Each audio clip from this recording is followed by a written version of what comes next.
to approve the agenda with two addendums. It'll be, You gotta hit it. Try again. Get up close to it. Use your teeth voice. Yeah, get close to it. okay, can you hear me now? No? No? You're on. Go ahead.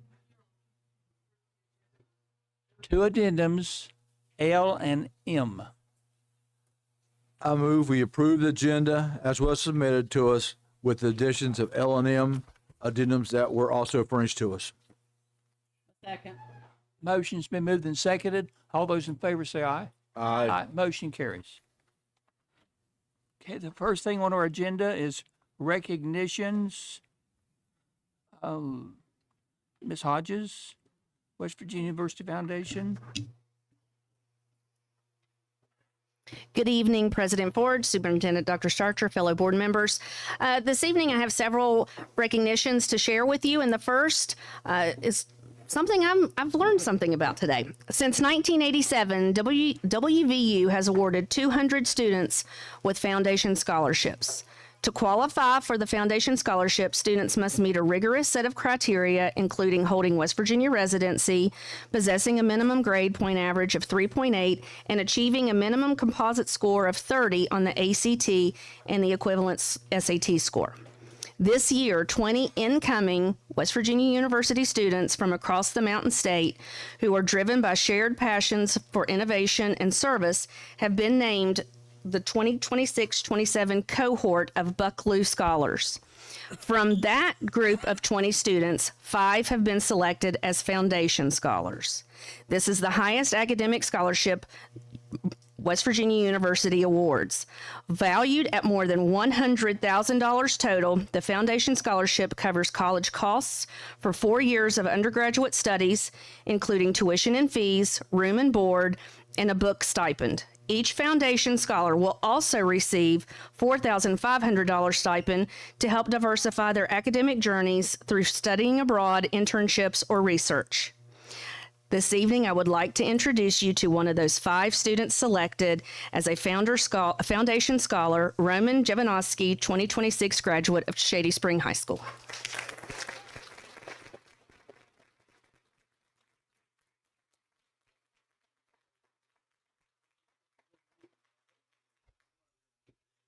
As they take pictures, just a few little pieces of information about Roman. He is a second-generation college student and aspiring infectious disease physician and majoring in immunology and medical microbiology and minor in rural Appalachian health disparities.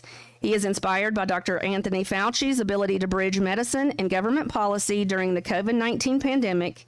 He seeks to modernize rural health care in West Virginia as a physician policy advocate. He is a well-rounded athlete, participating and hopes to participate in track, tennis, and pickleball clubs, along with CRU and SGA. He intends to use his travel stipend to study Australia's mobile clinics as a potential model for improving medical accessibility in Appalachia. Congratulations, Roman.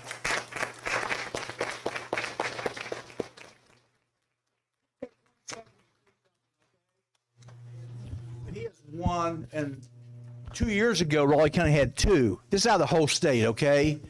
So it's quite an honor.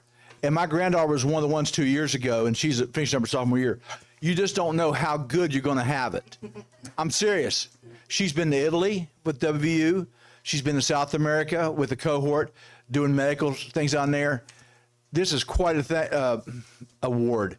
And his career and his hard work's going to be rewarded greatly. And we're really proud of Raleigh County and what you've done there. But I think it says something for Raleigh County schools. Well, the whole state, out of 55 counties, I know we've had 3 now in 3 years. So just think about that. And you guys need to be, the faculty and the students and the teachers, everybody just need to be really proud of that. Good, great job.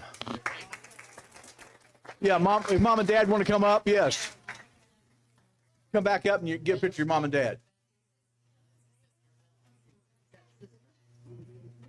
Sister Joe. Wants to be. Right on.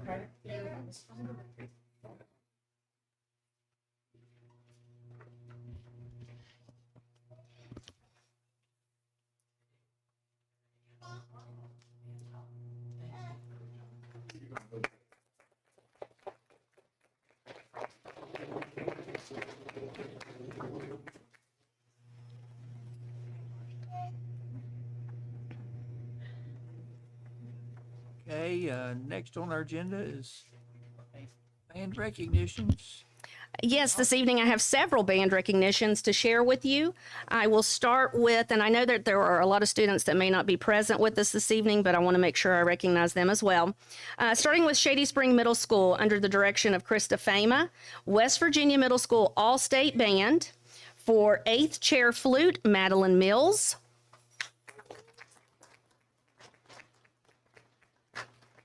Fourth chair French horn, Corbin Abernathy.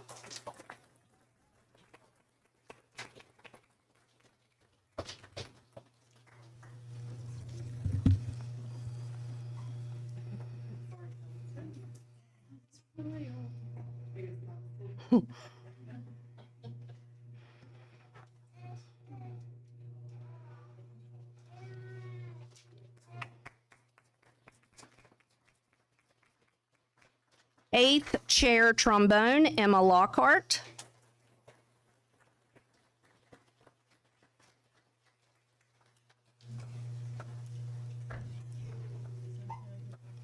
Wait a minute.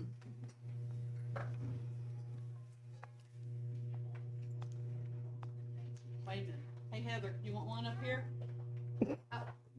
She's like, way to call me out like that.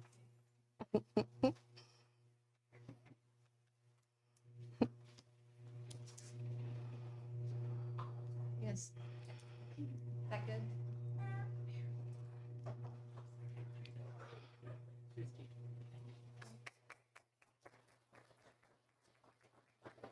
Seventh chair percussion, Lucas Lafferty.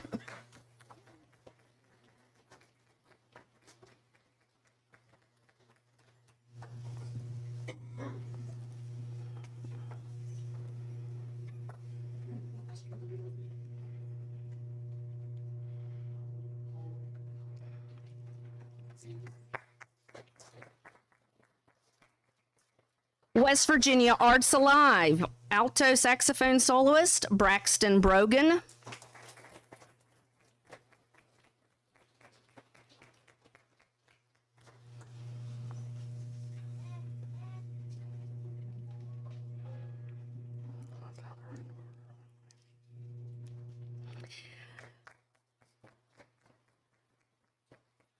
West Virginia High School All-State Band, Liberty High School, under the direction of John Reed.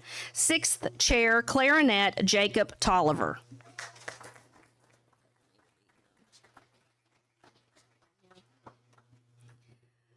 Shady Spring High School, under the direction of Timmy Fama. West Virginia High School All-State Band, fifth chair trumpet, Alex Abernathy.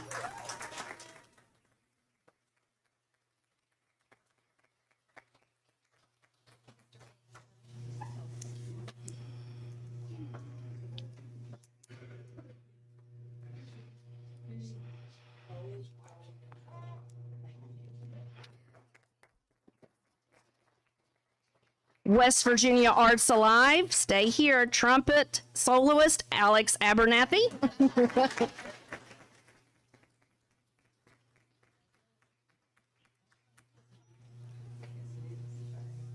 Probably.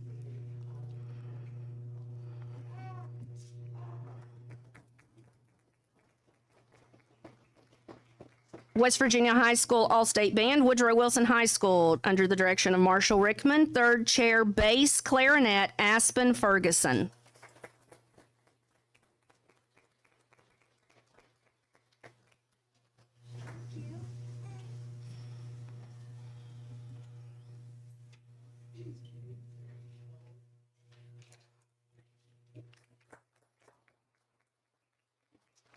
Third chair trombone, Alexander Cadmus. West Virginia State Solo and Ensemble Recital, trombone soloist, Alexander Cadmus.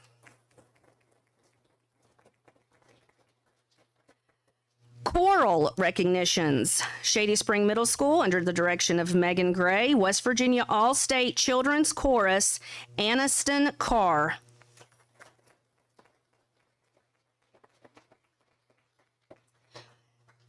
Raya Fleener.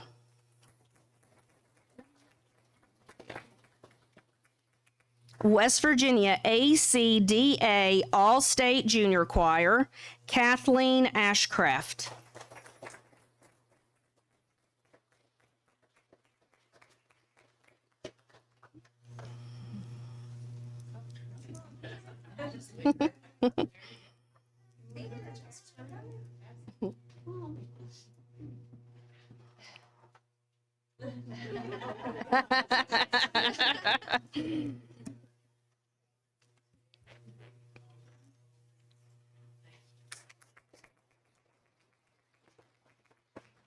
Continuing with All-State Junior Choir, Connor Atkins.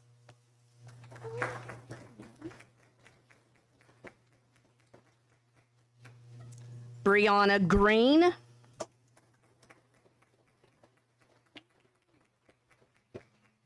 Paisley Jones.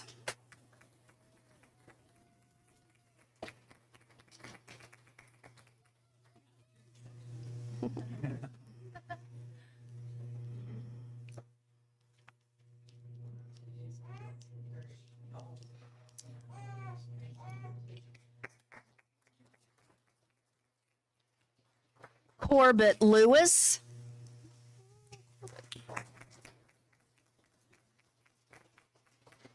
Keaton Massey.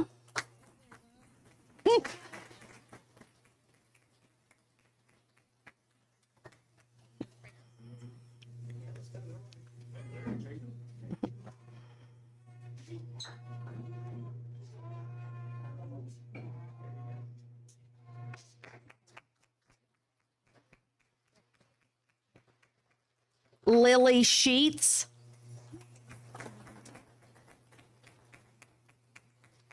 Madison Thomas.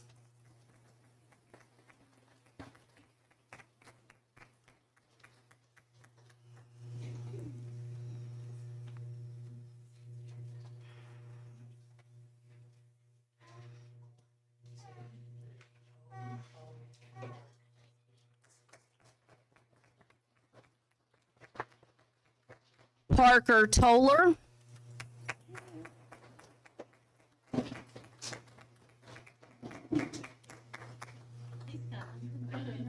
A little.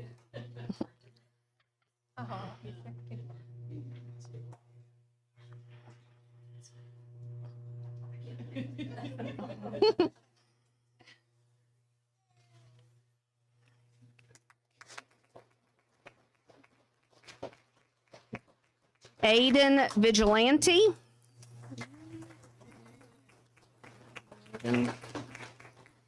And our final All-State Junior Choir from Shady Spring Middle School, Emily Williams.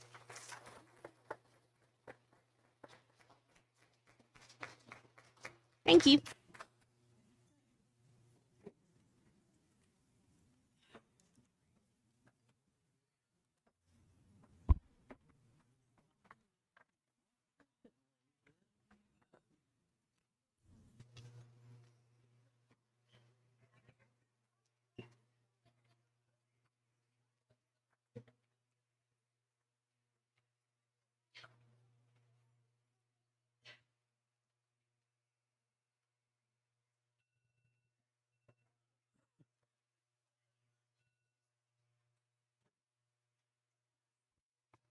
Okay, moving right along.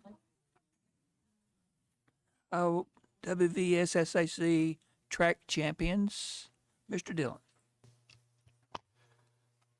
Good evening, President Ford, board members, Superintendent Dr. Starcher. I was going to say, if it was okay, I think some of my folks are outside. I was going to wait till they come in. So.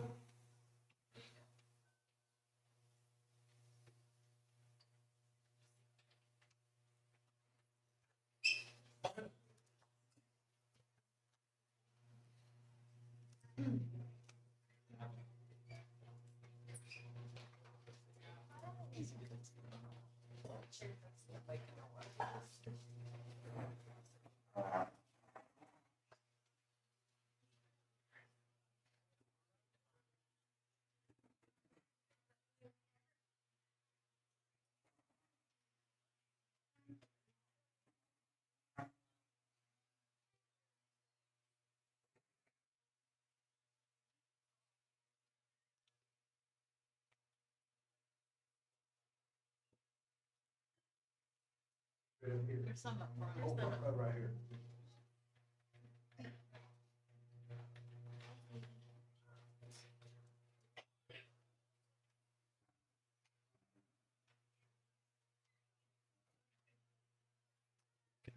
Okay, President Ford, board members, Superintendent Starcher, it is my pleasure tonight to stand before you and recognize some remarkable athletes that were crowned state champions at this past West Virginia State track meet. First of all, that we have to recognize tonight as a 2026 WVSSAC Class Quad A state champion. And just to say a little bit about Vance before we bring him up here, Vance can't help but to run because he's been running with his siblings so long. I've known the Lindley family from afar, and they're all great runners, and he's just one of the family. So it's with great pride tonight that we recognize the Quad A state champion from Woodrow Wilson High School, 800-meter champion with a winning time of 1 minute and 55 seconds, Mr. Vance Lindley.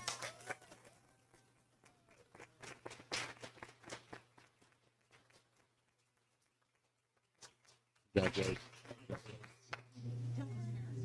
You guys want to get a picture?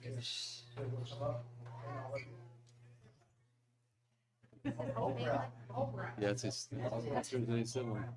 Yeah, they're all runners. Okay, they, you can tell. Yeah.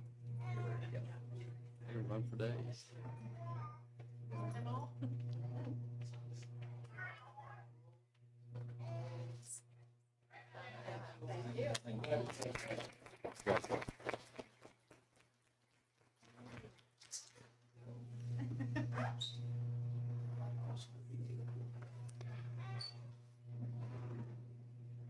Next up from Independence High School, a state champion as well in the AA ranks. He was the boys 110-meter high hurdles champion with a winning time of 15.21 seconds. From Independence High School, Christian Linksweiler.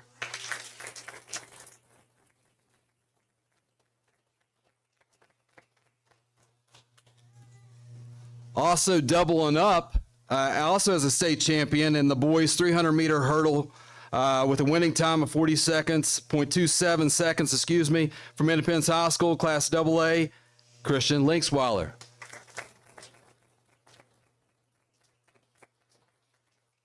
A lot of these folks we're recognizing tonight, they play other sports, so I'm sure they're busy running somewhere. So also tonight from Independence High School, Class AA, boys high jump champion with a winning mark of 6 feet 2 inches, Mr. Carson Treadway.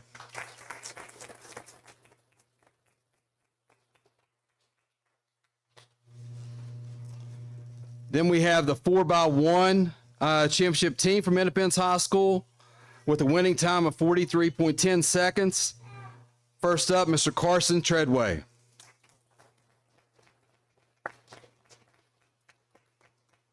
Also a 4x1 champion, Class AA, Independence High School, Michael Hess.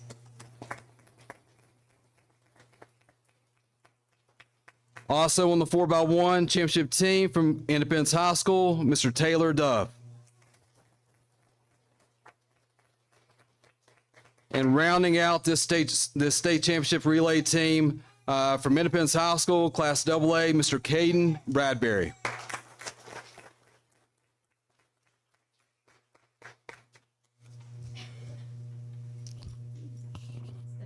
The next item, Mr. Ford. Item D. Okay, National Federation of State High School Association, NFHS Coach of the Year, Mr. Dillon. President Ford, board members, Superintendent Starcher, it is with great pleasure tonight that I get to recognize an individual that so many of us know. I've actually had the pleasure when I was a ninth grade student way back at Stratton Junior High. He was my basketball coach. Yeah. This gentleman that we're going to recognize tonight has coached many sports here in Raleigh County, and he's touched a lot of lives throughout the years. The award you see is for the 24-25 school year. With the WVSSAC and the National Federation of High School Sports, they always recognize and acknowledge the year after. So it is with great pride tonight that I get to recognize the 2024-2025 National Federation of State High School Associations Coach of the Year for the state of West Virginia, Mr. Bernard Bernie Bostick.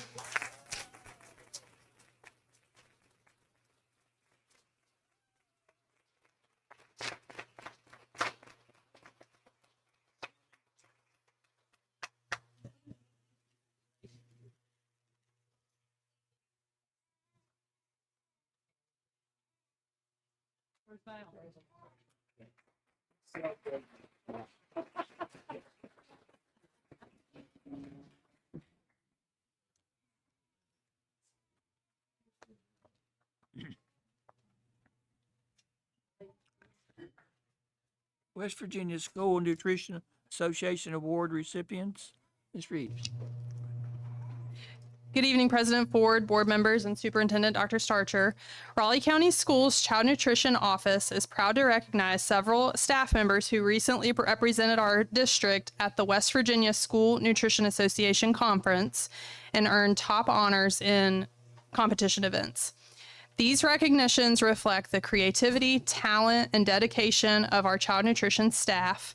Their success demonstrates their commitment to excellence and their passion for serving nutritious, appealing meals to our students every day. Please join us in congratulating the following award recipients. Melody Ross from Beckley Elementary, second place in the cookies category.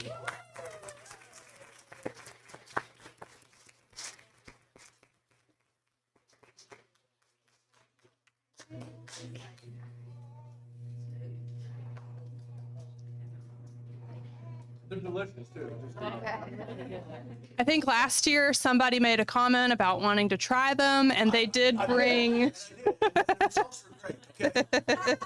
I think you got first. So. Joyce Carpenter from Daniels Elementary, first place, breads and muffins.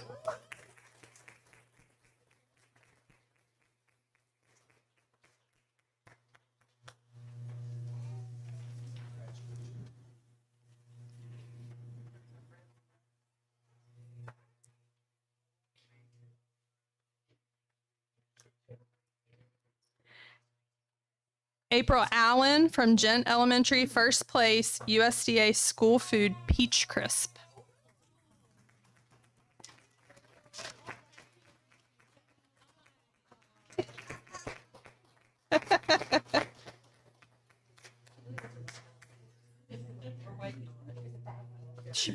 She did bring them. April Allen, Gent Elementary, second place, breads and muffins, and third place, special diets.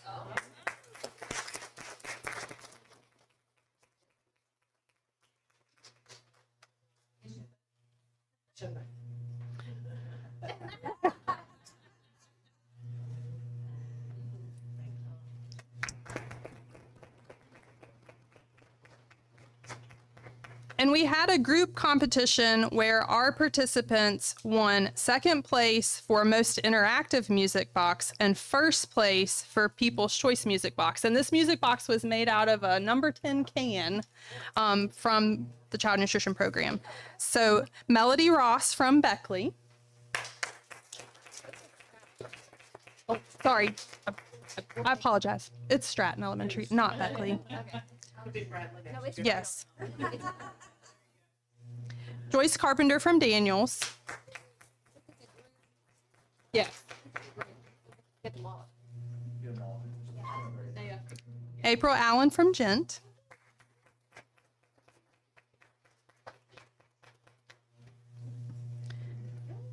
Monica McClure from Beckley.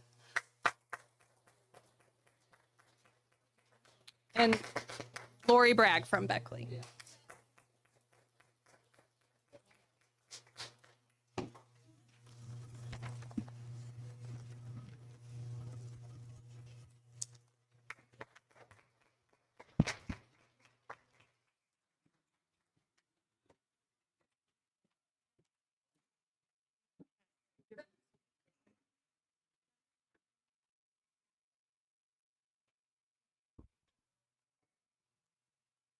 Okay, moving right along.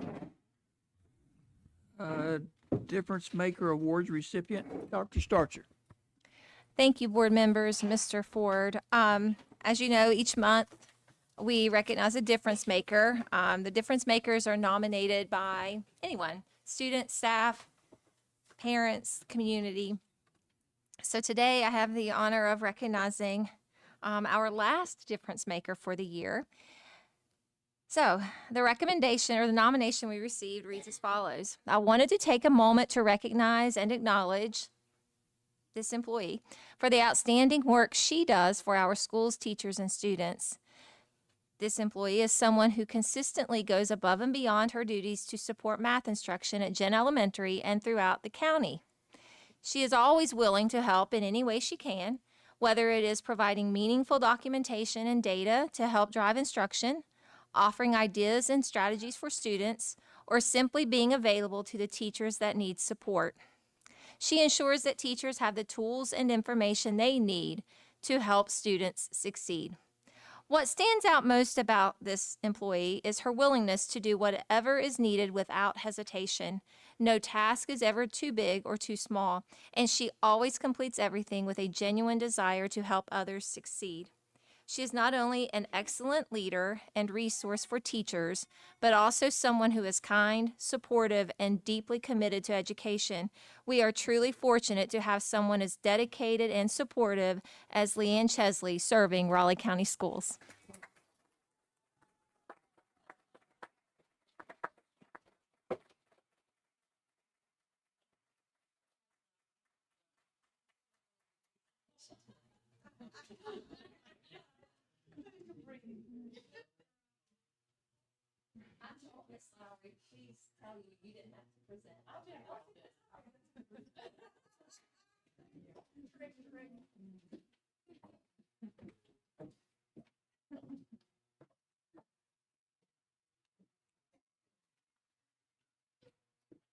Okay, She wants to leave.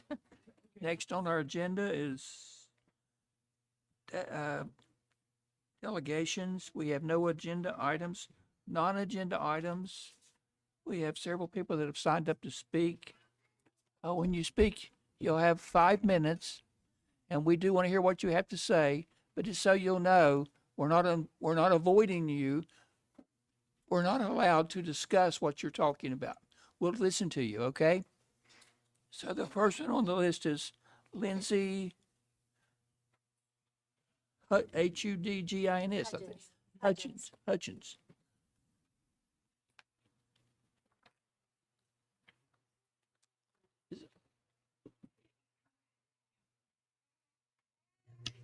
Okay. Members of the Raleigh County Board of Education, as you can see, I brought lots of friends tonight. My name is Lindsay Hudgins, and I've been teaching in Raleigh County for 16 years. 15 of those years have been at Mabscott Elementary. I'm a member of our school leadership team, leader of the school SGA for the students, and I'm also the current Mabscott Faculty Senate Chair. I'm currently a Title I teacher, and I realize just how important it is for our students to remain at Mabscott Elementary. I come to you respectfully to ask that you do not close Mabscott Elementary. Our students need us and the supports that we can provide. I've heard the quote, you have to Maslow before you can bloom. Maslow is in Maslow's hierarchy of needs and Bloom's taxonomy. This quote speaks volumes about Mabscott Elementary students. According to Maslow's hierarchy of needs, people need to survive, they need to feel safe, they need to feel loved and included, they need confidence, and finally, they need to be able to focus on reaching their full potential after they reach those needs. At Mabscott Elementary, many of our students need the basic needs met before they can reach their full potential. And once those needs are met, then they can finally bloom. At Mabscott Elementary, we take care of the whole child so that they can Maslow first before they're able to bloom. We have so many supports that take care of the whole child. We have a social worker, communities and schools, FMRS. We have donors and community partners to help our students. I'm aware that the decision to close Mabscott Elementary is probably based solely on numbers, but let me share you some of our numbers from Mabscott Elementary. This is just in the 25-26 school year. We have over 200 students, and to those 200 students, we have given out over 1,100 articles of clothing. That includes coats, jackets, shirts, shorts, pants, socks, underclothes, hats, gloves. You name it, we've probably provided it. We provided Christmas for 140 students out of 200. And to those, we also, out of that 140, we had 40 families that received Christmas. So we had students that weren't at Mapscott that also received Christmas from Mapscott Elementary. We've given out approximately 2,500 food bags for to fight food insecurity over the weekends. They've provided about 240 food boxes, like from Thanksgiving, Christmas, Easter. Provided over 200 backpacks with supplies so the students can be successful because these have their supplies in it. We provide their supplies at school, but at home, a lot of times they don't have them. So we send them home with them in their backpacks. We've given out approximately 80 pairs of shoes.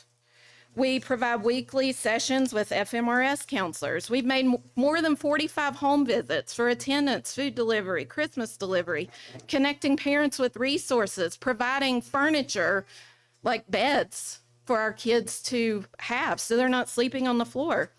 We've made more than 300 attendance calls. We provided to many students who have had unfortunate and traumatic events. You would be surprised at the things our students deal with.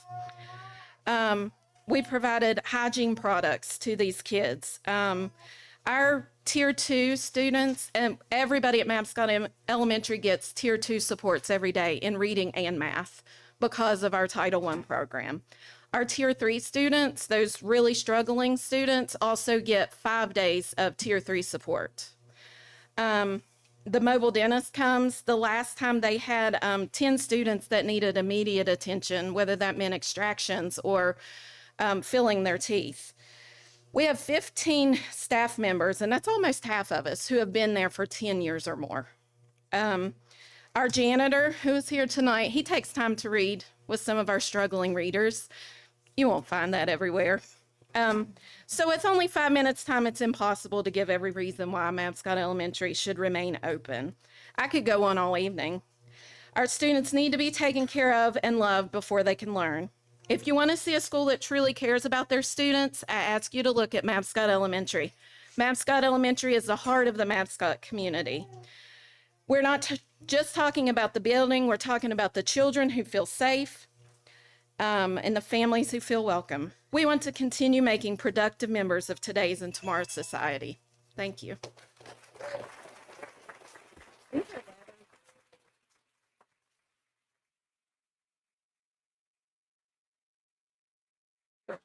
Thank you. Next is Bethany Weimer. Weimer.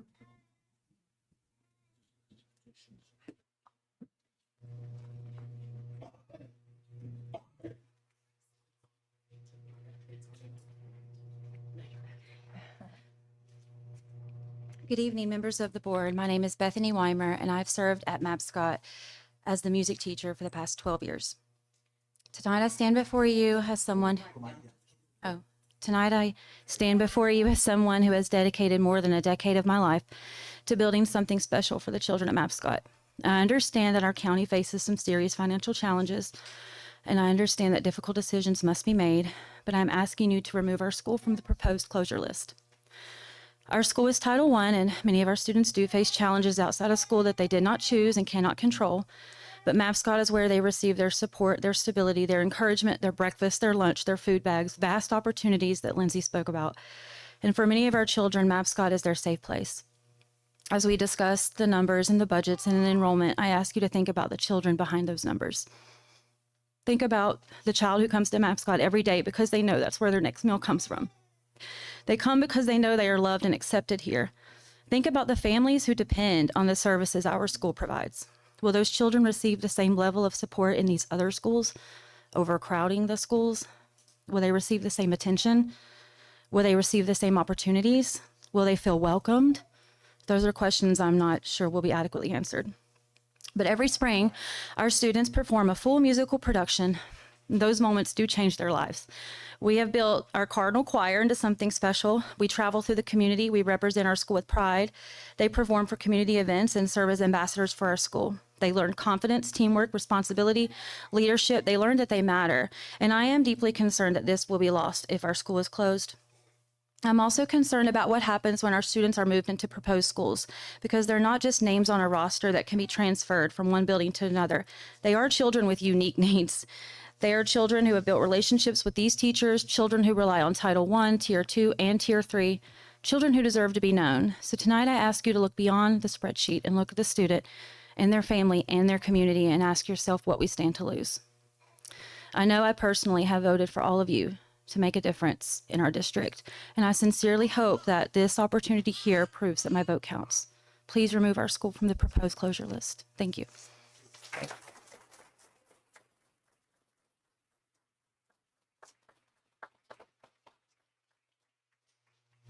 Carrington Weimer.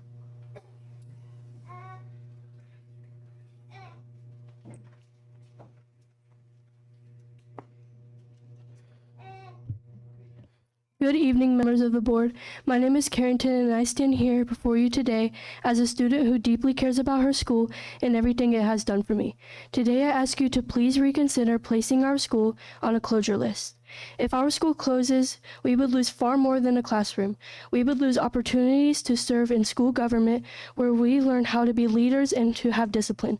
We would lose our spring musical we would have every year, the musical that brings the entire school, parents, and community together. We would lose our choir and our sports teams. I am not the only one in this. Hundreds of students feel the same way about losing their school, their clubs, their teams, and their programs, and their traditions. We would be forced to leave behind teachers who know us, love us, and support us.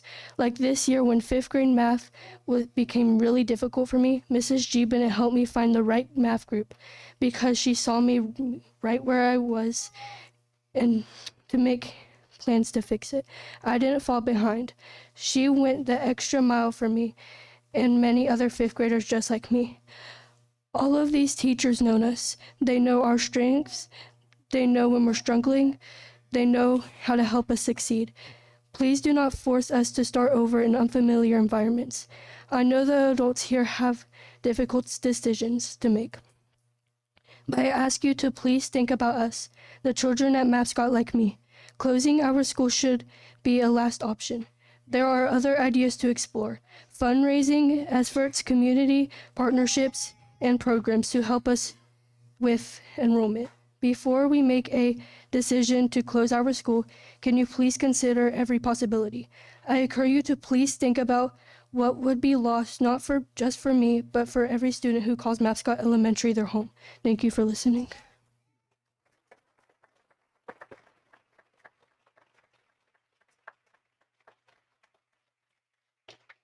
Thank you. Daniel Huggins.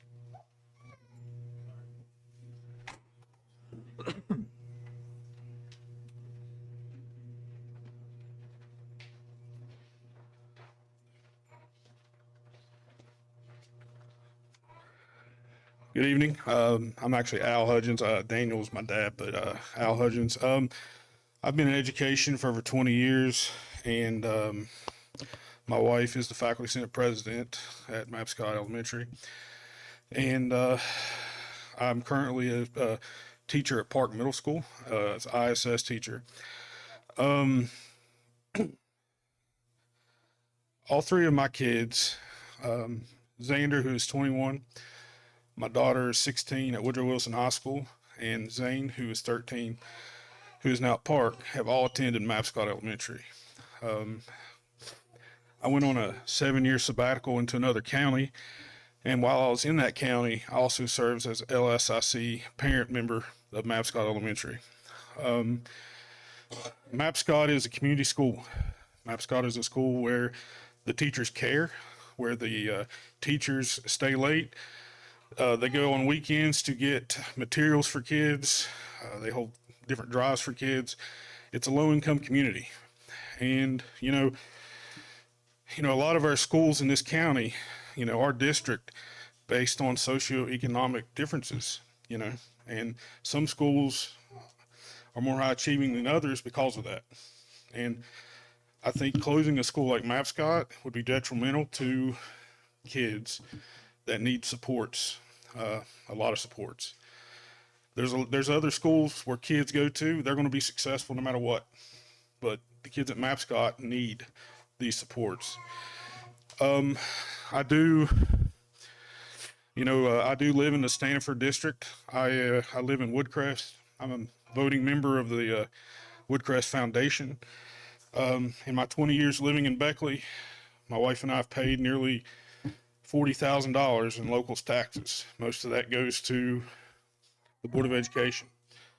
I love Raleigh County Schools, and I know decisions are tough, but the reason why I bring up the levy is when you start shutting down community schools like this, you're going to start dividing people up. I've seen it in other counties. And people are going to say, I'm not going to support this anymore because you're taking the schools out of our communities. And that's a big part. You know, I've worked in a county where there is no levy. There's bare minimum of everything. Administrators have 5 responsibilities. Board office people have 4 or 5 responsibilities. You know, custodians have to mow the grass. Teachers have to paint the walls. You know, there's a lot of stuff that happens when you don't have a school levy. But anyway, you know, you're going to have to make some tough decisions. I know finances can be challenging. And anyway, that's all I really have to say. I just want to speak from the heart. A little nervous. I don't really like enclosed spaces with a lot of people. But, you know, I do appreciate you all for giving me the opportunity to speak. And thank you. And you guys have a wonderful evening. Thank you.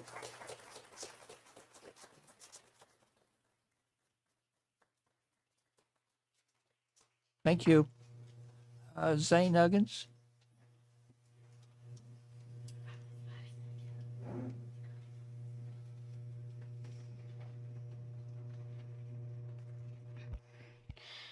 My name is Zane Hudgens, and I will be going into 8th grade at Park next year.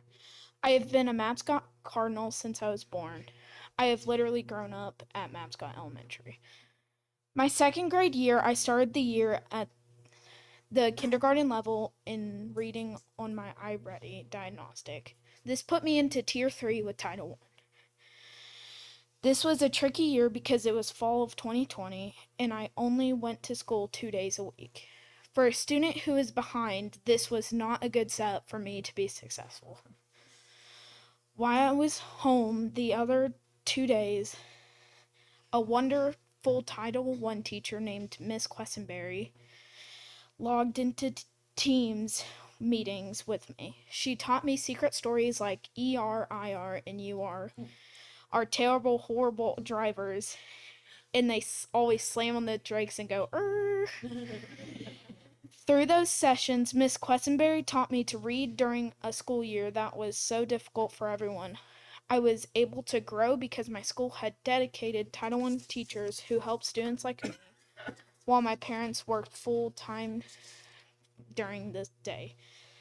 I finished my 2nd grade school year by scoring in the early 3rd grade on my reading diagnostic. I have continued to score at Mastery or above in the West Virginia General Summative Assessment. My family and I understand the importance of having Title I services available for struggling kids. I am a success story. Students like me are worth fighting for. Please, don't close Mapscott Elementary.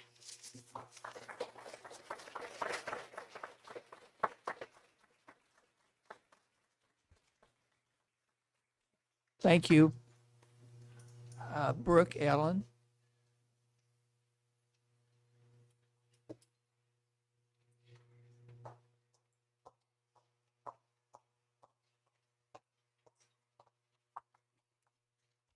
Hello and good evening. My name is Brooke Allen. Sorry, I'm getting over something. Mapscott Elementary is where I attended as a child, and it's where my 7-year-old daughter, who attends now, and she's here today. This school is the heart of our community. It now offers an after-school program that is funded by 21st Century Grant. Condensing the school and moving its location will affect this highly. It runs through Salvation Army of Raleigh County. A lot of working parents rely on this right now, including myself. Not all families have the support that we have built here together. The Salvation Army also supplies after-school children with a small dinner, and for some kids, this may be all that they have to eat of the evening. Mapscott Elementary assists low-income families and all families by supplying a dentist in the school, access health with a family nurse practitioner available, and free lunches. Change is inevitable, but we should place the children's needs and community matters first before anything else. Condensing the schools when there is a safe ratio of students to teachers is concerning. Our children deserve the availability to be heard, to ask questions during overwhelming times in learning, and they deserve to be comfortable and not packed in like sardines. According to recent U.S. News education rankings, Mapscott has a healthy, favorable student-to-teacher ratio of 10-1, which is much better and safer than the 13-1 state average. I believe this is of utmost importance in our children's overall learning experiences and accomplishments. These children deserve the stability they may be lacking at home, and we live in a very unstable time. With a safe student-to-teacher ratio, they are available to assist children with special needs. In the late 1990s, estimates of the children on the autism spectrum were roughly 1 in 500 to 1 in 2,500, which is a broad spectrum. The CDC data statistics on autism spectrum disorder page reports the most recent monitoring cycle to be 1 in 31 children by the age of 8. Why would we want to overwhelm the teachers and students more?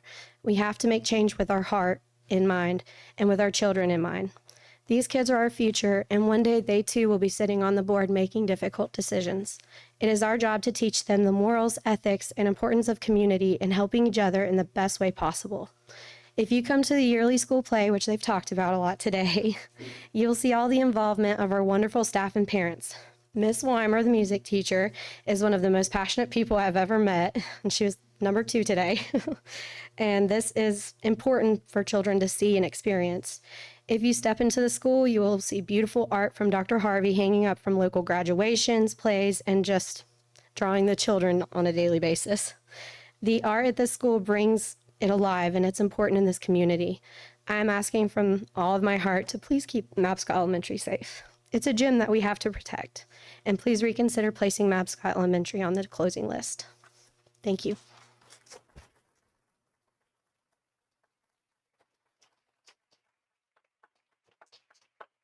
Thank you. Crystal Yost. Come on down.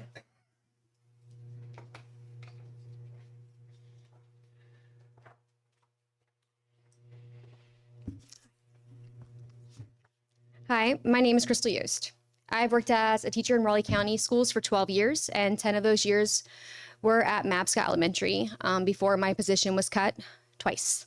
I understand that this decision is being driven by numbers, enrollment numbers, budget numbers, efficiency numbers. So tonight I'd like to talk about a different number. 1. I am one child who grew up in poverty. One child whose parents struggled with addiction. I am one child whose father was in and out of jail.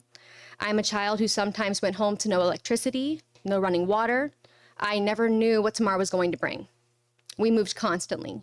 We'd rent a place, lose it, move in with relatives and start over. And then we'd do it again, and then we would do it again.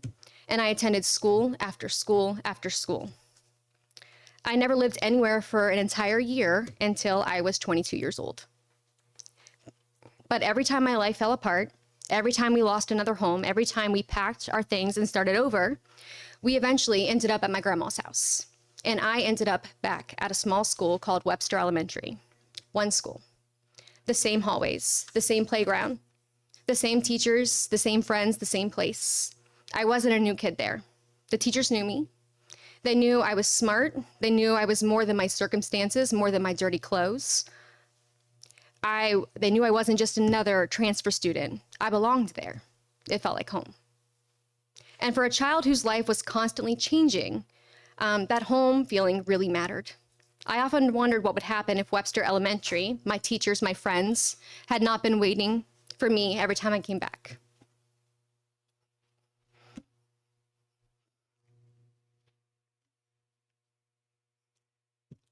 What if I graduated? What if I went to college? Would I be standing here as an educator? I know that I could have easily became another statistic. Instead, I became the only person in my entire family, extended family included, to attend college, to graduate college, to get a master's degree. And my son just graduated Woodrow 2 weeks ago, and he will be attending W in the fall. And that's why I think about Mapscott a little bit different. Because when I look at Mapscott, I see my story. I see the younger version of me in the hallways. I see the students who move from place to place. I see the students living with grandparents. I see the students whose families are struggling. I see students who need stability. I see the students who will only attend the school for a few months each year, but then they always come back. For some of those children, Mapscott is the one place they can count on.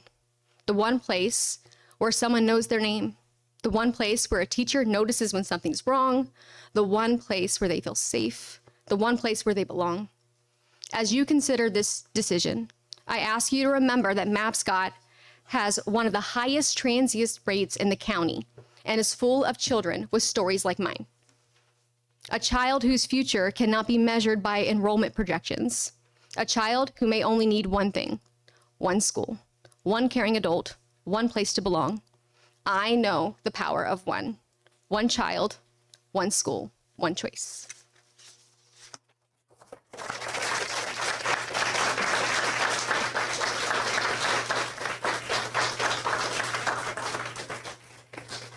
Thank you. Christy Delp.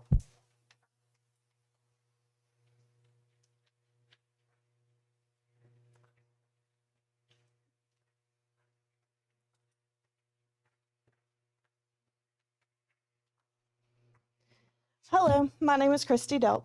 I taught at Mapscott Elementary for over a decade, and I'm also the parent of 4 children who have attended elementary schools in Raleigh County. Tonight, I don't want to talk about budgets, enrollment numbers, or buildings. I want to talk about people.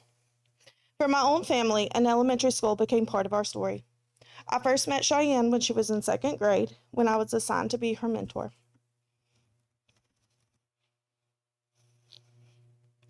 As educators know, children facing challenges sometimes bring those struggles with them to class.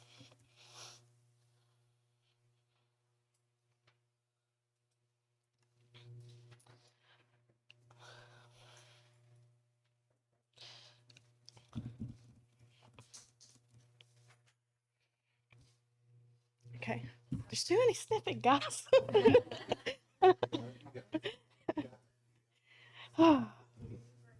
I will never forget this little girl, barely weighed 40 pounds, bebopping down the hallway with her hands on her hips, proudly announcing that she had only gotten in trouble 3 times that day. In her mind, that was a great day. Over the years, we built a bond. I remained her mentor, later became her cheer coach, and spent countless hours encouraging her, celebrating her victories, and yes, occasionally bribing her with a Barbie doll.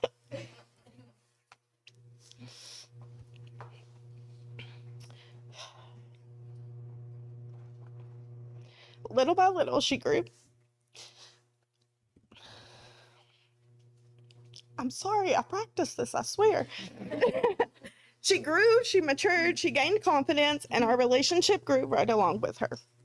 When Cheyenne was in 5th grade, she came into my home as an emergency placement. I'm sorry, I swear, I tried. She moved into our house as an emergency placement. Over time, she became a permanent member of our family.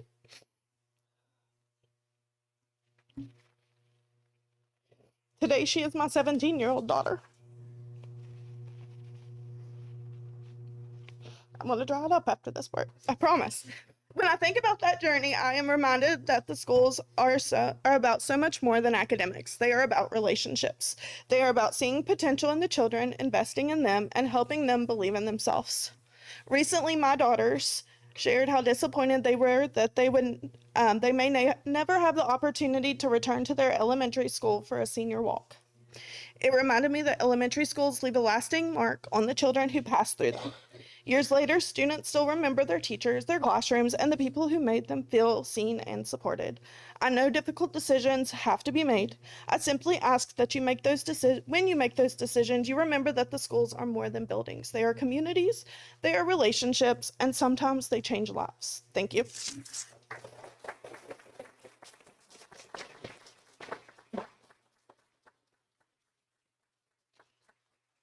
Thank you.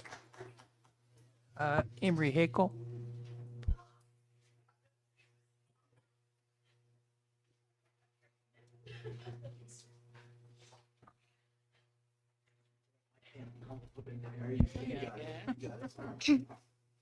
Hi, my name is Emery Heckle, and I'm a student at Mapscott Elementary. I'm here to tell you my story. Several years ago, my life was very different. I went through some really hard things, and my home was not stable at all. So a judge decided I could go live with my nanny, who loved me a lot. I remember sitting in her office one day listening to her on the phone. She was talking to one of her friends who worked at the Board of Education. She was talking about me. She wanted to find the best school environment for me since I have been through so much in such a short time. She told Nani Mapscott would be the perfect place for me. So that's how I became a Mapscott Cardinal. I remember how confusing my life was back then. I was so happy to be in a good home where I was so loved, but I was still so sad about what happened in my life. The one thing I wasn't confused about, that I was in the best place ever.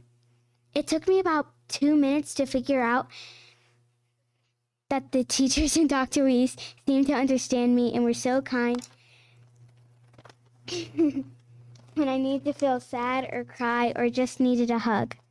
When big feelings came over me, the school counselor always had time to talk to me. I felt like I really belonged at Mapscott School. Mapscott. School has become the most important place in my life, besides home. Actually, school is like my second home. I feel as safe and special and happy as school as I do at my home with Nani. I know that everyone cares about me and wants me to succeed. This past year, I was a cheerleader, I was in the show choir, and I was in SGA.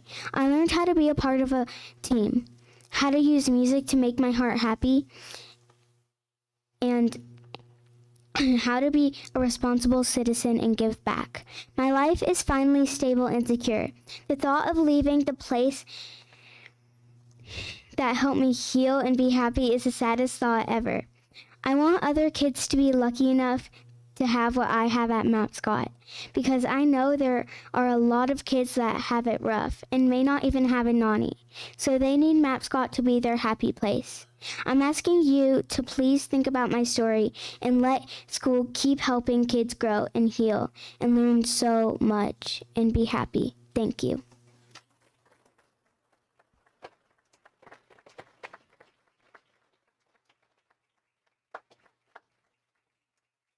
Thank you. Brandon Tenney.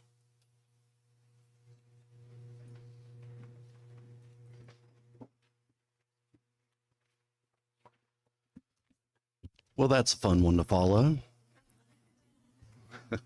Before I speak to what I was going to speak to tonight, my name is Brandon Tenney. I'm the staff representative for Education West Virginia here in Raleigh County. I was looking at my memories on my Facebook, and it says Senator Grady beat Mitch Carmichael today 6 years ago. And the reason I bring that up is there's a lot of anger directed toward this board or maybe superintendent, but remember, our elected officials are who are doing this to us. They're voting every day to take more money from public schools and put it in a Hope Scholarship. So please contact your delegates and senators. I did see a delegate in here earlier who does vote for us and was kind enough to show his face. But the reason I'm here tonight is to respectfully request that the board approve the resignation listed on your agenda this evening. The letter of resignation was first tendered to the central office on Friday, May 29th. Superintendent Starcher, however, has listed both a resignation and a termination as options for you to consider. Again, we urge you to vote to accept the resignation rather than proceed with the termination. A resignation accomplishes both the county's goal and our members' goal, which is to end the employment relationship with the county tonight. I would like the professional opportunity to provide specific reasons that support our recommendation of resignation, but since this is a personnel matter, we would ask that we do that in executive session, please. We are available to provide those clear and concise reasons for the resignation in an executive session later during personnel matters. And thank you. And we sincerely hope as a board you'll accept the resignation, which will accomplish the final resolution to the matter tonight. Thank you.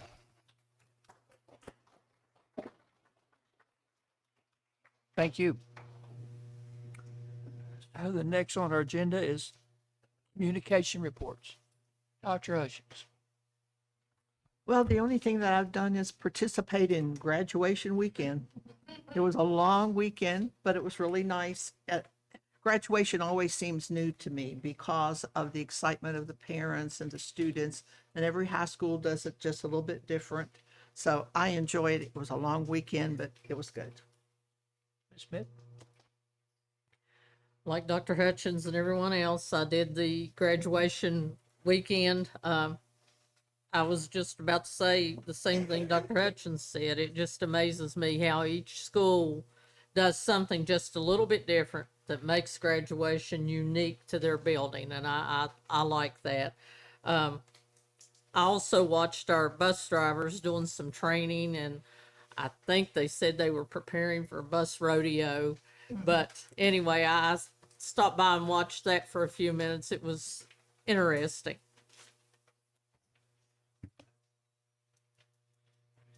Ms. Emery? Same thing with graduation weekend. Our high schools really need to be commended for the great job they do. And it's kind of sad. It's going to be my last graduations, but it's okay. They were really, really nice. Okay, that's it. Mr. Snuffer? I too had a graduation, and it's kind of neat. One of the few perks you get on this board when we're not making tough decisions that I've had is giving two of my grandkids their diplomas. So it's kind of neat to be able to present my granddaughter, who was the valedictorian at Liberty, her diploma that day, and then go through the graduation party and the whole thing of that. So it was a really good weekend, and I really enjoyed it. But, you know, as was stated here earlier, as you look at the accomplishments of our children and what our schools, what they've done, and what our staff and everyone's done to get them there, it is quite amazing. And so I really enjoyed that stuff. And one other comment I will have, and I think Mr. Ford's going to maybe say it, Dr. Hutch said, but anytime someone comes before the board, whether it be the gentleman from the school, the Employees Association or anybody else, the way this is the input session. We just take in information. We're not zombies. We're not like knowing what's going on, but we do take information in. So everything you said came into our heads and will be reasoned in the future, because we can't discuss anything that will have to be on our agenda later. Okay? So that said, don't think this board just sitting up here callous about what's being said. We do take it in, okay? And we appreciate your input. And I really appreciate the input of the young people. It takes a lot of courage to get up here in front of all these people. I saw some adults here pretty nervous, breaking down and everything else.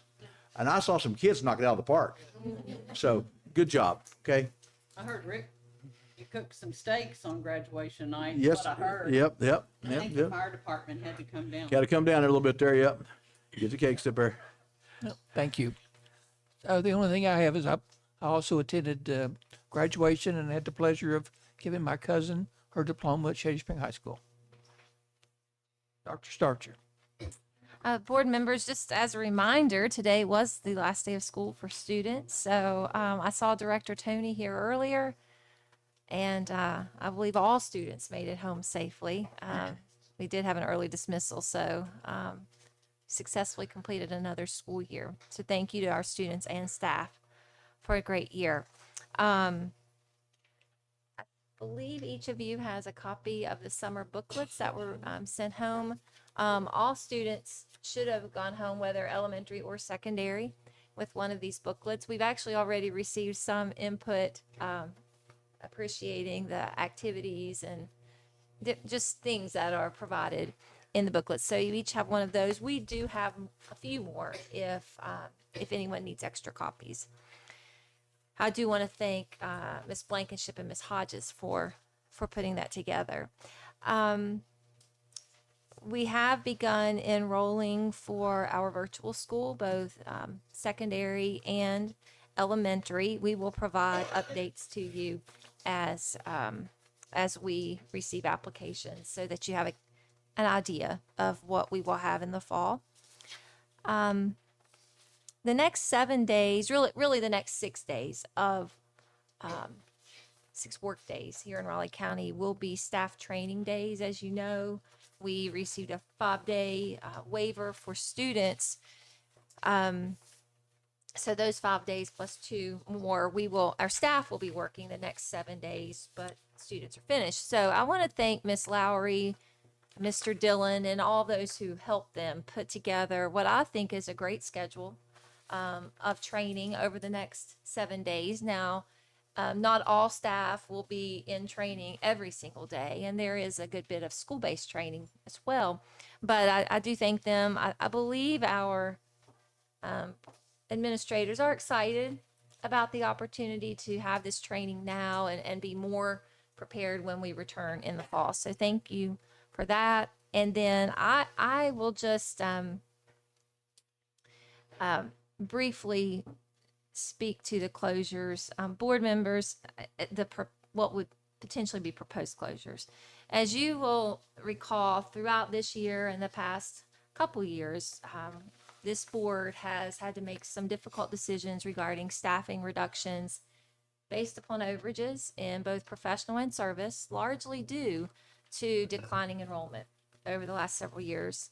Again, I know this is numbers, and I did hear the comments made tonight, but this school year, I presented trend information to you regarding staffing and student enrollment, including the number of students who have received the Hope Scholarship, as well as the number of students enrolled in charter schools, as well as homeschool.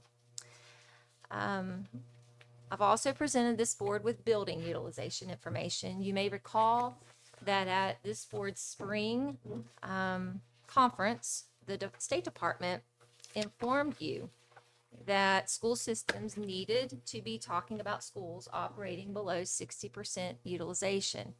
While that did not mean we needed to close all schools operating below 60%, we needed to be talking about those schools operating below 60%. We have several schools in Raleigh County operating below 60%. With that said, our office is in the initial phase of proposing school closures to be presented to this board in the fall. I do anticipate we will have that information ready for you in early September. Thank you. Thank you.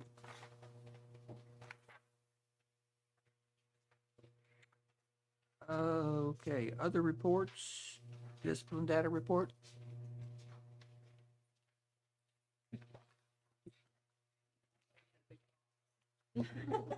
No, access tonight.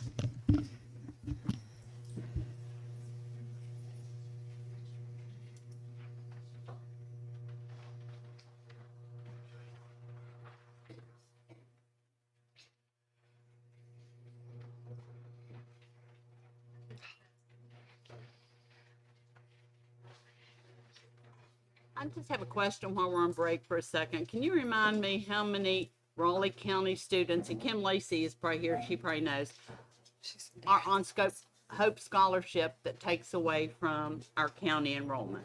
Kim is probably in Darren's room. Do you want me to go get her? I can't remember the number right off. 968 or something. I want to say it's around 1,000. I don't have the exact number. So, yeah, that's a lot of money that the county's losing.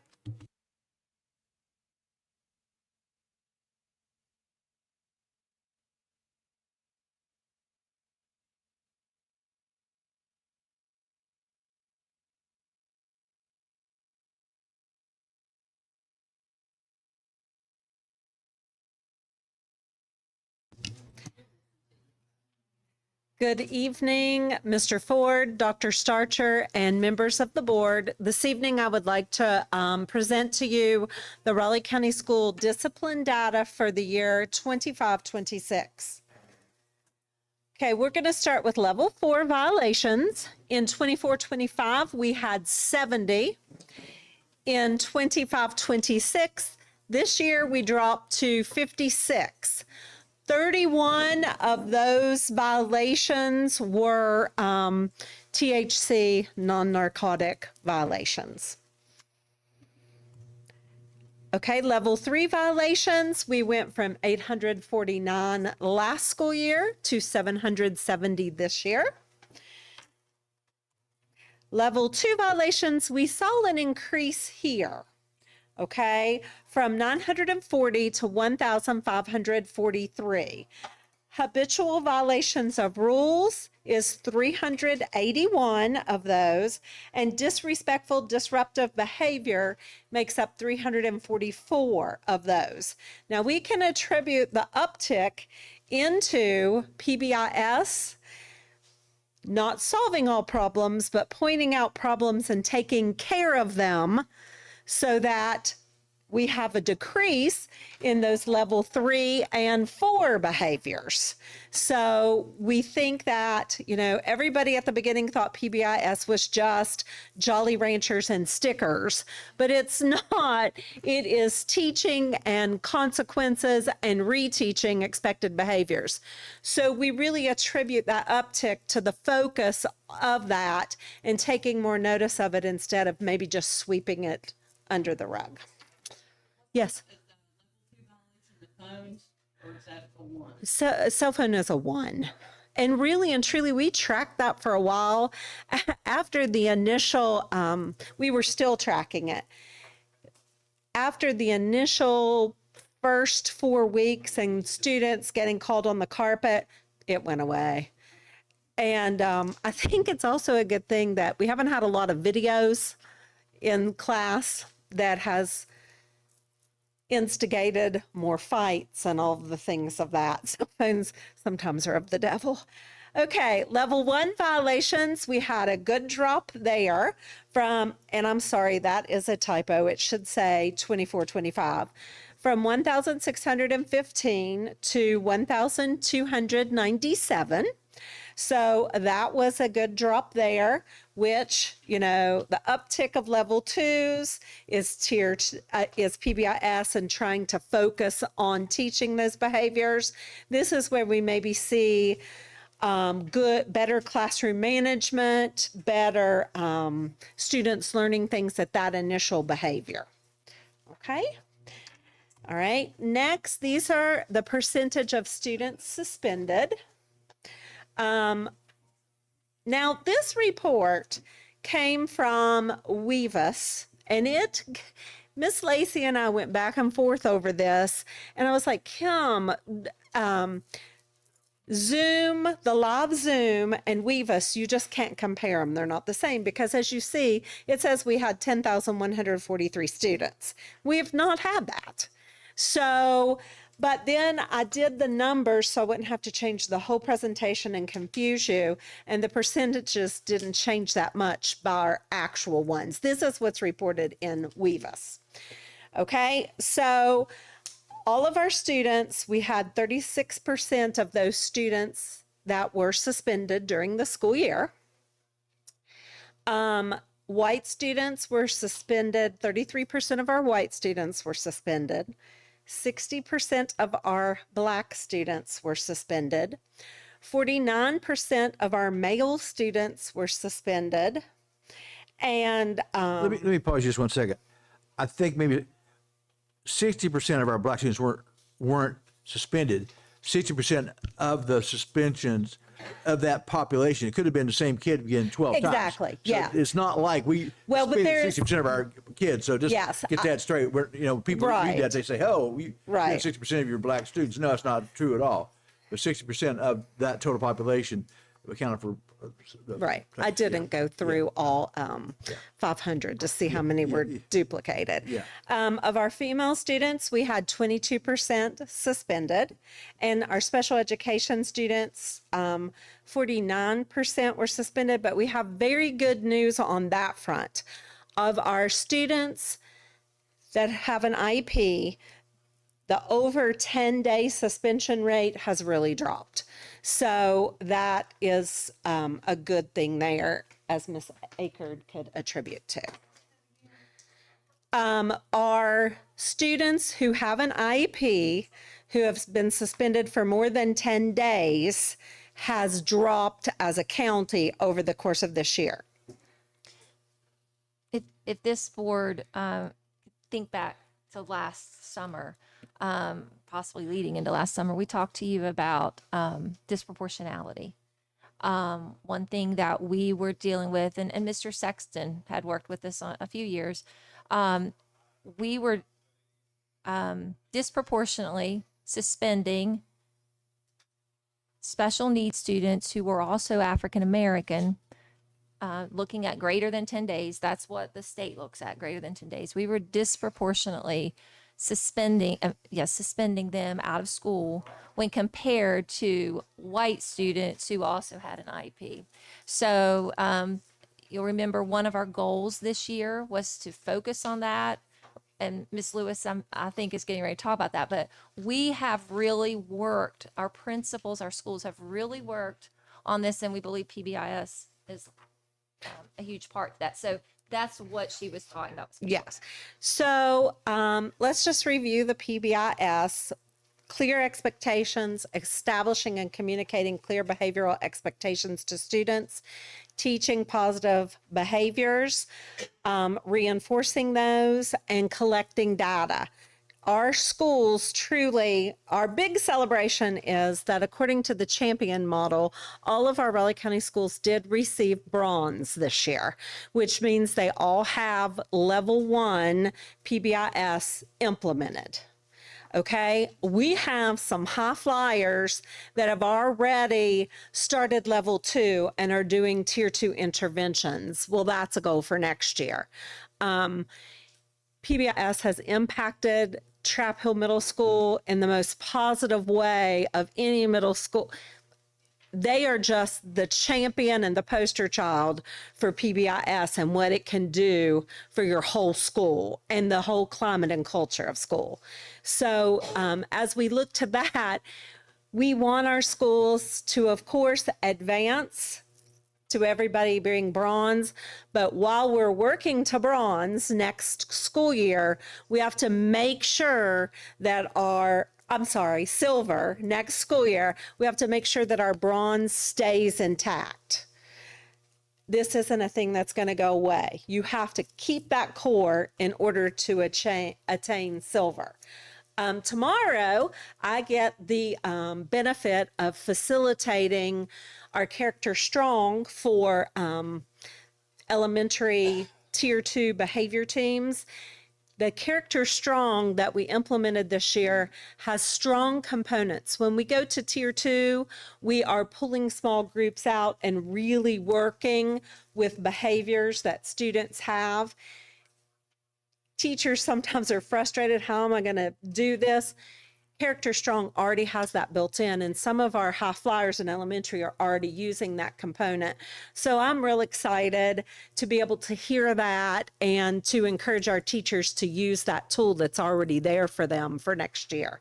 I look forward to seeing how many silver schools we have next year. It will be exciting. I'll be cheering on from the sidelines. That's right. Well, he won't let me rock him anymore. Does anyone have any questions? I would just add, Ms. Lewis mentioned Character Strong that we've used now, I believe 2 years, maybe 3 in elementary school. And this, the elementary principals looked at Character Strong and agreed with what she just said about using it for tier 2. One thing I'm excited to announce is Ms. Hodges has, and I'm sure Miss Lewis. I'm sorry, I forgot to say that. And on a program that was all Miss Hodges for secondary schools, and actually, Miss Pennington from Trap Hill reminded us of a program called Ripple Effect that I believe she said Miller Hall or Jeff McClung introduced Raleigh County to many years ago. So Miss Hodges has worked with Ripple Effect. We'll be bringing that back for our secondary schools to use, which will support them in tier 2. So the training I mentioned earlier, Ms. Lewis will have the Character Strong tomorrow. Ripple Effect training will occur over this next 6 days. I don't recall 6-7 days. I don't recall what day, but we will be providing training. Ripple Effect will be providing training, and we'll be ready to implement that in the fall. For those who have been around a little bit longer than me, there's not many people left that have been that way. You remember when we did Judy Bruner, be safe, be smart, be responsible? That was PBIS before its time.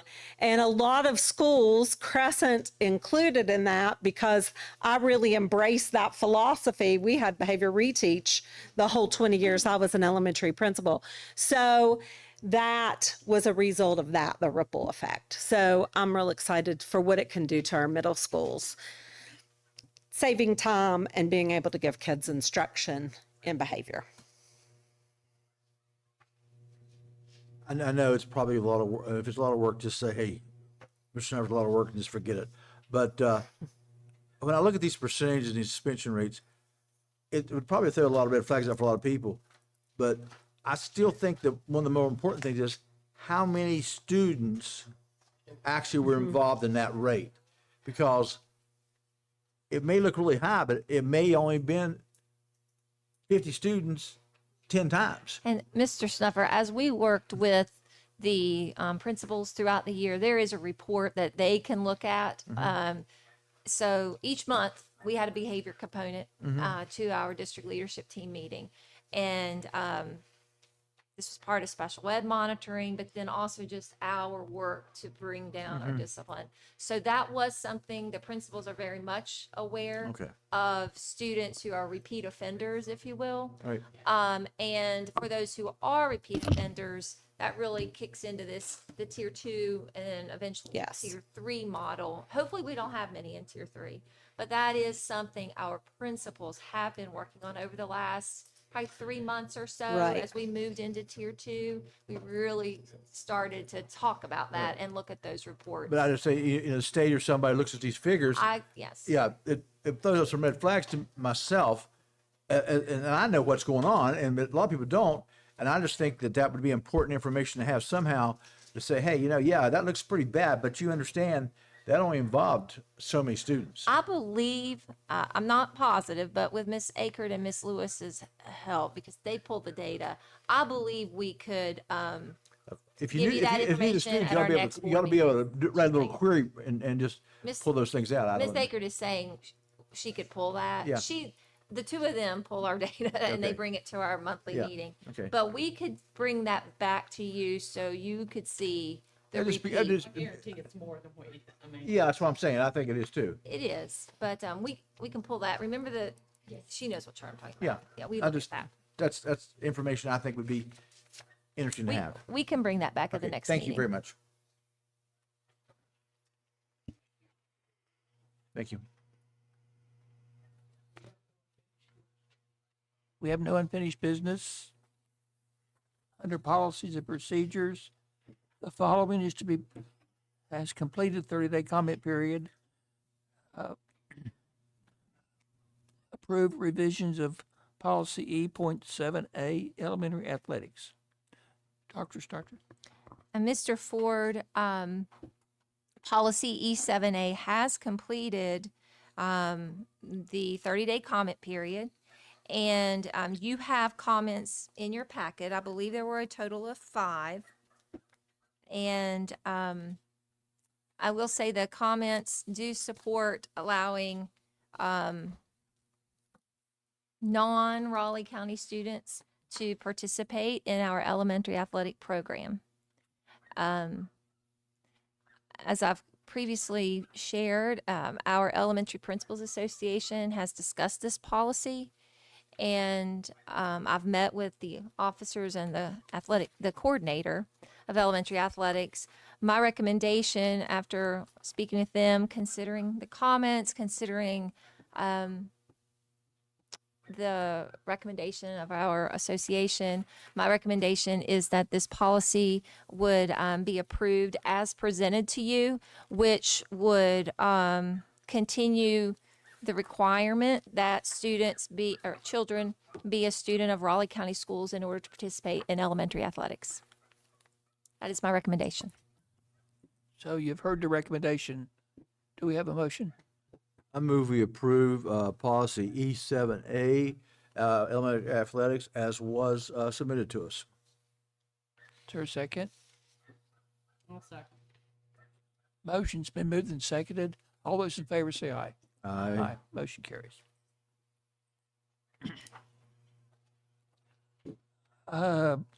Consent items A through G. Is there any of those that need to be removed, or can we vote on those as a package? The only thing we had discussed earlier tonight, or been discussion, that we would do away with the meeting on July 14th, unless it's needed. That would be up to the superintendent to look at that, but unless there's something changed, we would not have the regular meeting on July 14th. We would do most of our business on the statutory meeting on the 6th, and then we'd have the next meeting on the 28th. And if things were needed, then we would have that. So I would remove the future meetings part of that, G, and we can vote on that separately then.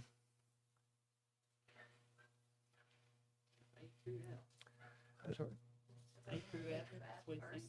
it'd be A through F. So I move that we approve the consent items A through F. All those in favor say aye. Aye. Motion carries. Okay, G. Yeah.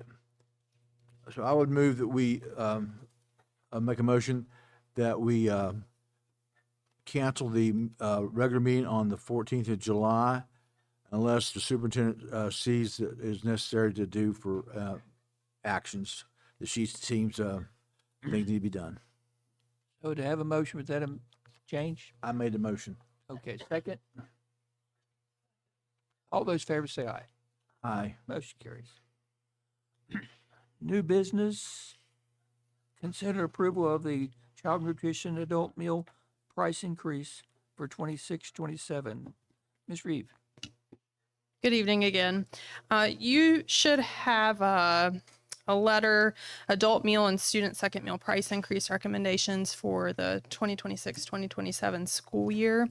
The Child Nutrition Department conducted a review of current meal production costs, including food, labor, supplies, and operational expenses, and the current adult meal and second meal pricing for students no longer reflects the actual cost of those meals. The last meal increase occurred on August the 22nd, 2023. And you'll see the current prices and the proposed prices below. And these prices would again only apply to adult paid meals and student second meals.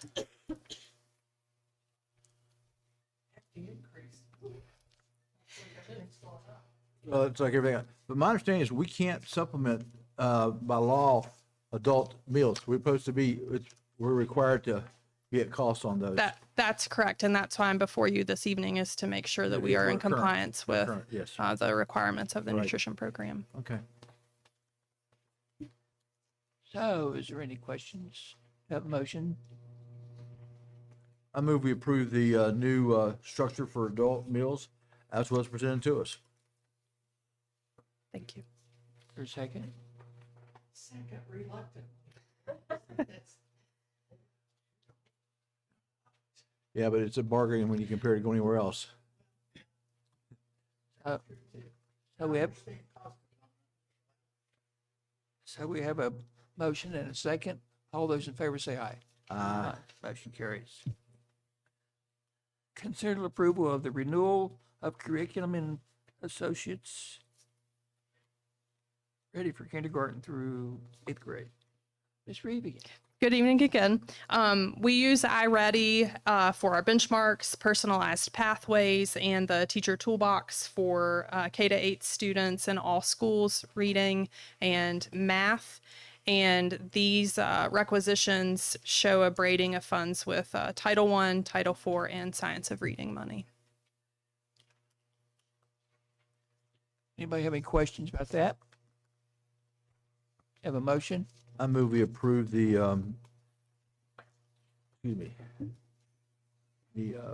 renewal of the curriculum associates as was presented to us.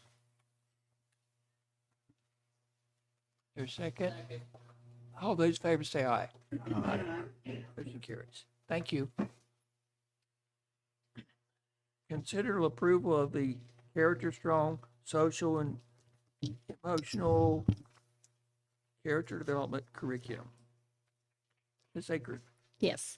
Good evening, President Ford, Superintendent Starcher, board members. I'm requesting your consideration and approval of the Character Strong Social Emotional Learning and Character Development Curriculum for all elementary schools for the 26-27 school year. As we've been talking about, Character Strong provides a comprehensive framework for tiers 1, 2, and 3 supports, and it's designed to strengthen school culture, develop essential life skills, improve student behavior, belonging, well-being, academic engagement. As we've already spoken about tonight, during the 25-26 school year, Raleigh County Schools utilize Character Strong as its tier 1 universal curriculum and implemented it through daily and or weekly character education lessons in all elementary K through 5 classrooms. This curriculum has served as a key component of our PBIS initiative and has contributed significantly to improved behavioral outcomes across the district, as reflected in the data shared both tonight and previous behavior board presentations. Throughout this year. As previously reported, every school in Raleigh County achieved Tier 1 Bronze PBIS status during the 25-26 school year. As a district, we are now positioned to advance toward Tier 2 Silver implementation during this next school year. While Tier 1 universal supports effectively meet the needs of approximately 85% of our students, Character Strong also provides evidence-based Tier 2 interventions for students requiring additional support beyond the universal instruction.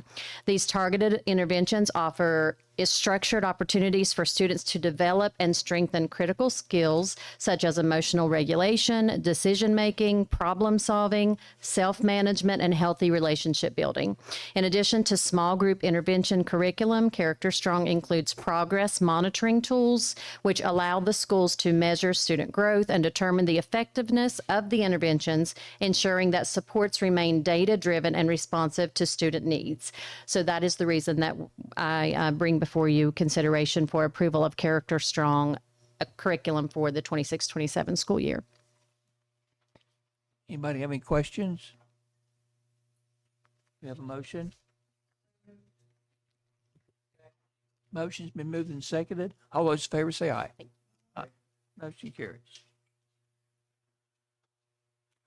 Consider approval of the Simple Solution K through 8 math curriculum. Let's read again. Good evening again. Simple Solutions math workbooks are used daily to review math skills in K-8 classrooms. This is our third year of a countywide implementation for these physical workbooks. The intention is to do a targeted, very quick practice of a few skills each day with these workbooks. And again, they're physical workbooks, but there is an online component for teachers to access the keys and to do assessments if they want to, but this is a hands-on, no device supplement. These are consumables. Yes. Yes. So, anybody have any questions? Do you have a motion?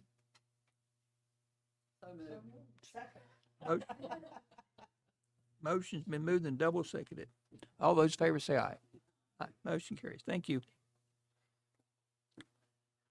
Consider approval of the MOU with Stephen Pessis, DDS Outreach. Courtney. I am here to ask you to consider approving the renewal of the MOU with the Smile Mobile Dentist Group that comes into the schools. For several years, they've offered a lot of care to students, restorative and preventative care. And they've been this school year to 23 of our schools and have completed a total of 1,021 student visits. And those may be repeat students because families or, parents sign consents for the students. So the students may get to see the mobile dentist again when they come back to the school. which is usually a couple of times during the school year. 1,021. Mm-hmm.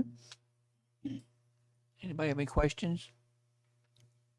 Have a motion? I move we approve the agreement with Smile, West Virginia. That's what's submitted to us. Motion's been moved and seconded. All those in favor say aye. Aye. Thank you. Motion carries. F, authorize the treasurer to make necessary supplemental transfers during the late part of June. President Ford, board members, Dr. Starcher. This is done every year at the end of the year for our supplements and transfers. One item for correction, that would be line item overdrafts that may occur for the FY 25-26 operating budget. And those would be supplied to you on the first meeting in July.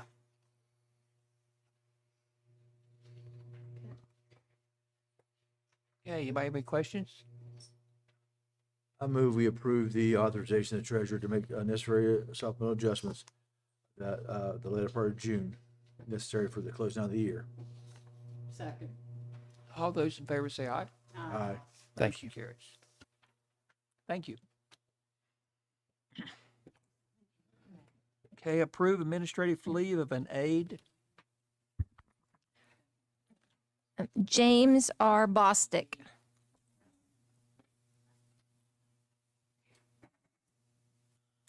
Okay, do I have a motion to approve that? Get you, I'm sorry. James R. Bostic. Administrative leave. Okay. I move we approve the administrative leave of James R. Bostic as was submitted to us by the superintendent. Second. All those in favor say aye. Aye. Motion carries. Approve administrative leave of a coach.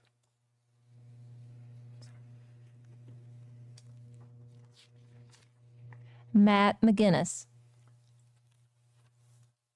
I move we approve the superintendent's recommendation of administrative leave for Matt McGinnis. For a second. All those in favor say aye. Aye. Motion carries. Approve administrative leave of a custodian. Gary Evans. I move we approve the administrative leave for Gary Evans. Is that correct? That's what's submitted to us. All those in favor say aye. Okay. Approve administrative leave of a teacher. Orlin Oaks. I move we approve the administrative leave of Orland Oaks. That's what's submitted to us. Second. All those in favor say aye. Aye. Motion carries. Approve administrative leave of a teacher. Jared Scott. I move we approve the administrative leave of Jared Scott as was submitted to us. All those in favor say aye. Aye. Approve administrative leave of a teacher. Sam Urick. I move we approve this administrative leave of Sam Urick as was submitted to us.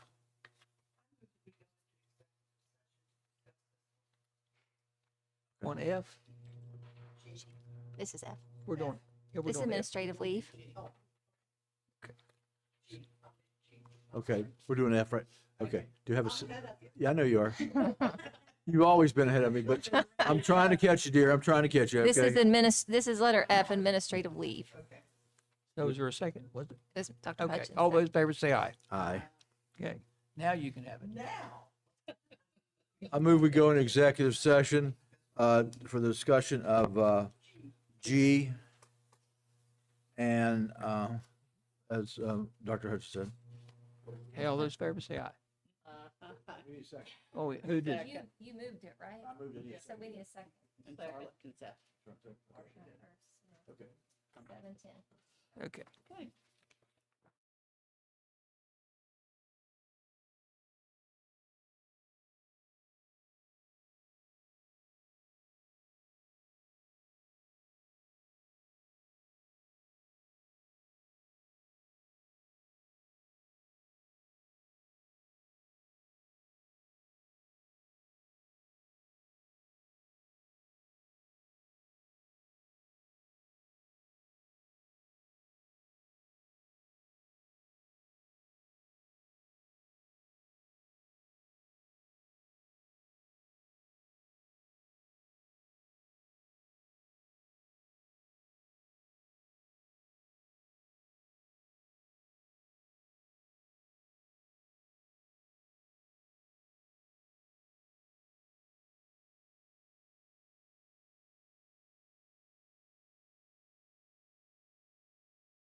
discussion? We're down to G. Wait, are we on? Yeah. Are we on? Yeah. No, I meant on. Mr. Cook, are we? Are we live? Yeah, do it again. We're back on. Are we on live? Yes. Okay. We're down to G on the agenda. Approve. Mr. Ford, before you take a vote on item G, I would like to go on record as recusing myself because of the involvement of a family member. Okay, let the record show that Dr. Hutchins has recused herself from voting yea or nay on G.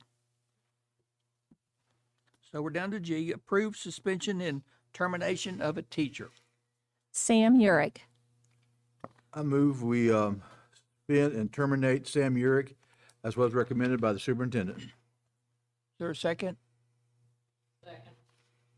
Motion's been moved and seconded. All those in favor say aye. Aye. Motion carries. H, approve superintendent's recommendations for personnel 25-26 year.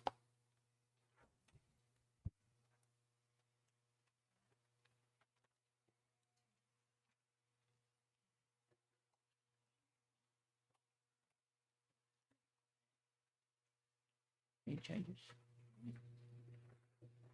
There are no changes. My recommendation is as presented. Okay, I've heard her recommendation. I move we approve superintendent recommendations for 25-26 as were submitted. Second. All those in favor say aye. Motion carries. Approve superintendent's recommendation for personnel 26-27 year. Board members, on page 2, you will see on the revision or the revised document, summer elementary teachers, letter A. You will see Nicole Glindy. That should say Stratton Elementary School. You'll see that correction. Nicole Glindy, science of reading, first grade teacher, Stratton Elementary School. With that change, my recommendation is as presented. Okay, you've heard the recommendation. Do you have a motion? So moved. Second. All those in favor say aye. Aye. Approve the following individuals to conduct summer contract testing as needed. Monica Britt, Amy Cozart, and Jennifer England. And Jennifer Garlow and Michelle Howe. The board doesn't have an objection. I move we approve all those 1 through 4 as was submitted to us. Second. All those in favor say aye. Aye. Motion carries.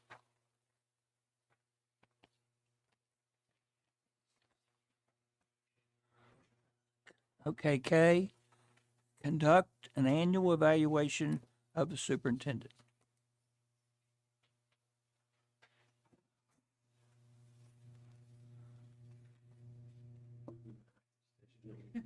Huh? Yes, you were.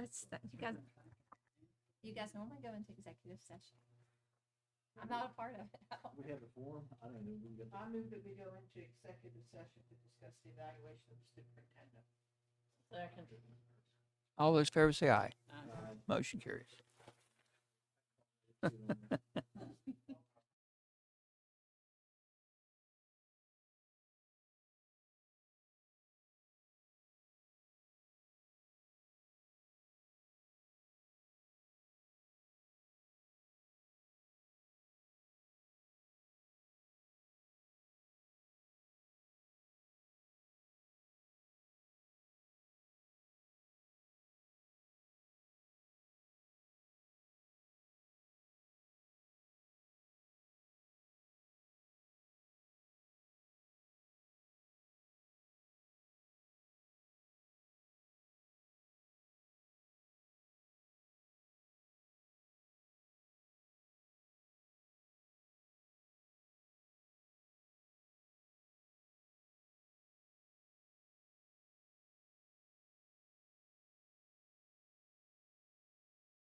addendums, right? Evaluation first. Yeah. So we're down to conduct an evaluation for the superintendent. Go back out of the executive session. Okay. Executive session at 7:45. Yes. I move that we, give the superintendent a satisfactory, performance evaluation. Second. All in favor, say aye. Aye. Motion carries. Okay, consideration of personnel, 26, 27. No. My recommendation is as presented. I move we approve the superintendent's recommendation, with the one recommendation as was submitted. All those in favor say aye. Aye. Motion carries. Marcia, you second it? Yeah.